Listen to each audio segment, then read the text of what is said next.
సిరిసిల్లకు మళ్ళీ మొండి చేయి. కేంద్ర బడ్జెట్లో మెగా పవర్లూమ్ క్లస్టర్ ఊసేది. 2013 నుంచి నిరీక్షిస్తున్న నేతన్నల గోడు వినని సర్కార్. కేటీఆర్ విశ్వ ప్రయత్నాలు చేసిన స్పందన కరువు.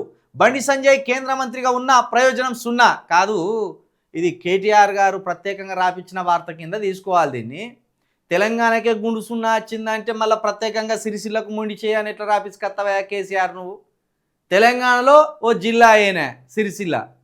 సిరిసిల్ల ఏమైనా ప్రత్యేకమైన రాష్ట్రమా? సిరిసిల్ల కోసం ఏమైనా ప్రత్యేకమైన బడ్జెట్ కోరినావా? నిన్ననే కదా నీ అడవైన పేపర్ల తెలంగాణకు గుండు సున్నా అని రాసుకొచ్చింది. తెలంగాణకు గుండు సున్నా అంటే సిరిసిల్లకు కూడా గుండు సున్నా అన్నట్టే కదా. మళ్ళీ దీన్ని ప్రత్యేకంగా రాసుకురావడం దేనికి? తెలంగాణ గుండు సున్నా వచ్చిందంటే ప్రతి జిల్లాకు గుండు సున్నా వచ్చినట్టే. కేంద్ర బడ్జెట్లో మెగా పవర్లూమ్ క్లస్టర్కు ఊసేది.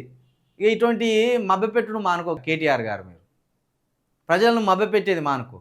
తెలంగాణకే గుండు సున్నా వచ్చినప్పుడు సిరిసిల్లకు గుండు సున్నా రాకపోతే ఏమవుతుంది? కేటీఆర్ అట విశ్వ ప్రయత్నాలు చేసిండట. ఏడికి పోయి విశ్వ ప్రయత్నాలు చేసినావు? ఢిల్లీకి పోయి ఏమన్నా నిరాహార దీక్ష చేసినావా? ఢిల్లీలోకి పోయి ఏమన్నా అమరణ నిరాహార దీక్ష చేసినావా? నిరసనలు తెలిపినావా? మోడీ గారిని 4-5 సార్లు కలిసినావా? కేంద్ర మంత్రి ఇక్కడున్న కేంద్ర మంత్రి బండి సంజయ్ గారిని 4-5 సార్లు కలిసి ఏమన్నా లెటర్లు ఇచ్చినావా? ఏమన్నా రెఫరెండం ఇచ్చినావా? ఏం చేసినావు నువ్వు విశ్వ ప్రయత్నాలు? సలగా ఏసీలో కూర్చొని ప్రెస్ మీట్ ముందర మా సిరిసిల్ల ఆగమైపోయింది, మా సిరిసిల్ల నేతన్నలు ఆగమైపోయిండు, మా పవర్ హ్యాండ్లూమ్స్కు సంబంధించి ఎటువంటి బెనిఫిట్స్ రాలేదు అని చెప్పుకుంటావు.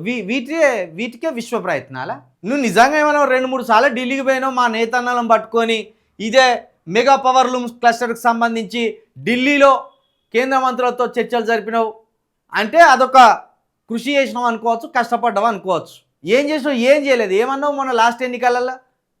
ఇక వారానికి 2 రోజులు సిరిసిల్లనే ఉంటా అన్నావు. ఉంటానా సిరిసిల్ల వారానికి 2 రోజులు? సిరిసిల్లలో ఓడిపోయేదాకా తెచ్చుకోకు. గీతోటి వార్తలతోటి మళ్ళీ గెలుస్తా అనుకుంటే ప్రమాదం. నువ్వు చేసిన కృషి ఏం కనబడతలేదు. మరి నువ్వు ఎక్కడ ఏ కేంద్ర మంత్రి దగ్గరికి పోయి ఈ పవర్లూమ్ క్లస్టర్కి సంబంధించి వినతి పత్రాలు ఇచ్చినట్టో, వాళ్ళని రిక్వెస్ట్ చేసినట్టో, వాళ్ళ మీద ఒత్తిడి పెంచినట్టో అయితే ఏం కనబడలే ఇప్పటి వరకు.